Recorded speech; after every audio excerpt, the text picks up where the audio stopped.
begini, kalau teror fisik, ancaman fisik, itu terjadi kepada semua pimpinan KPK. Kepada Anda? Saya juga. Dan bagi kita, teror itu setiap hari, Mas Rizky. Setiap pagi.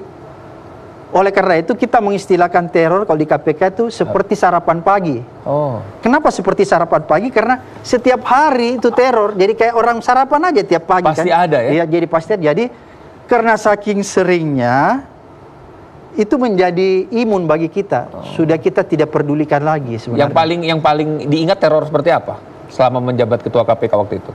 Macam-macam. Saya baru pertama kali dilantik saja, Mas Rizky.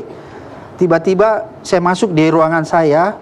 3 jam kemudian datang beberapa orang jaksa penyidik ke ruangan saya. Apa yang dia katakan?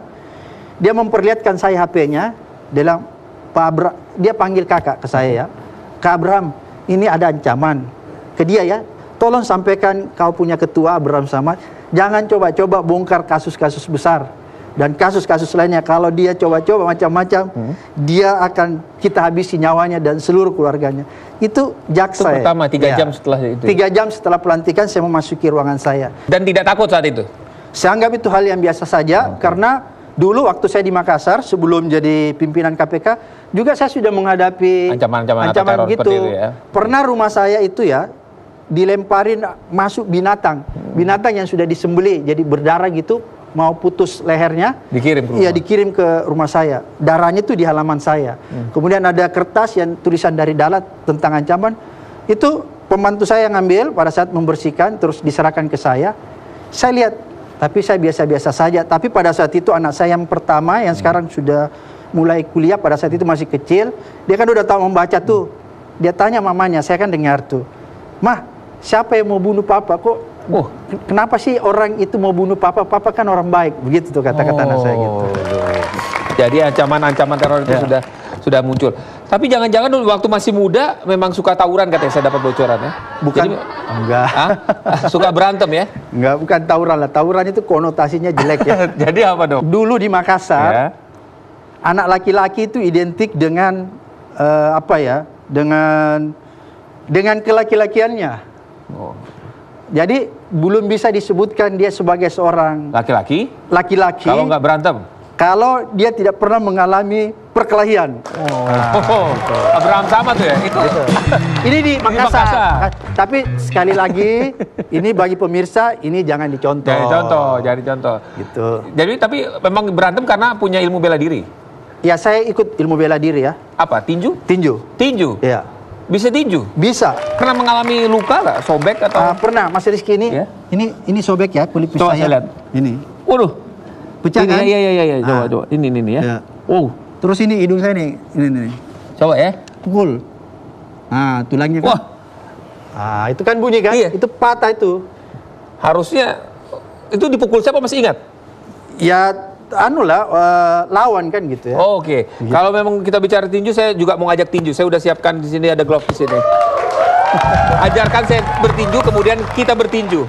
Ini, pegang. Ya. Sahabat, kita tinju ya. Ya. Kita ke sini. Gimana? Ya, pukulan-pukulannya, jenis pukulannya. Kalau begini strike. Gitu kan? Strike ya. Ya. Oke. Strike. Kalau saya gini-giniin itu namanya jab. Oke. Ya. Apa lagi? Terus kalau saya misalnya hantam Anda begini, ini namanya hook. Itu hook. Ya. Oke. Kalau misalnya saya gini, ini namanya uppercut. Oke, kita contohkan di sini kalau gitu. Terus misalnya gini. Apa lagi? Kita kan harus menahan pukulan itu ya. Harus menghindar dari pukulan. Ini namanya double cover. Oh, double cover. Ya. Biasanya gini, kalau orang double cover, apa strategi kita supaya dia menurunkan ini, supaya kita bisa pukul muka wajahnya. Maka yang kita pukul ini ulu hatinya terus gini.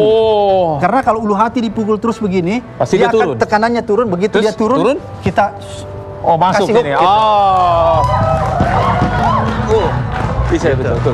Jadi itu strategi kan? Strategi ya. Karena yang paling mematikan kalau di dunia tinju itu adalah daerah sini, Mas Rizky, ini rahangnya. Rahang ya. Kalau kita telak mengenai rahangnya, maka urat saraf dari sini nih akan sampai di sini dan dia melemah. Kalau dia melemah maka orang itu akan jatuh. Kalau pas telak ya. Coba tunjukkan di sini. Jangan di saya. Gitu. Itu apa tadi? Itu jab itu. Jab. Jab ya. Ya. Kali ini strike. Oh, strike. Ya. Kalau hook. Oh. Saya coba pukul sekali ya, coba ditakis. Ya. Oke? Kapan lagi kita bikin KPK? Oke. Kita masih ada lagi perbincangan nanti, masih banyak tantangan lagi di e-talk show ya. Kita jeda dulu, kita kembali sesaat lagi.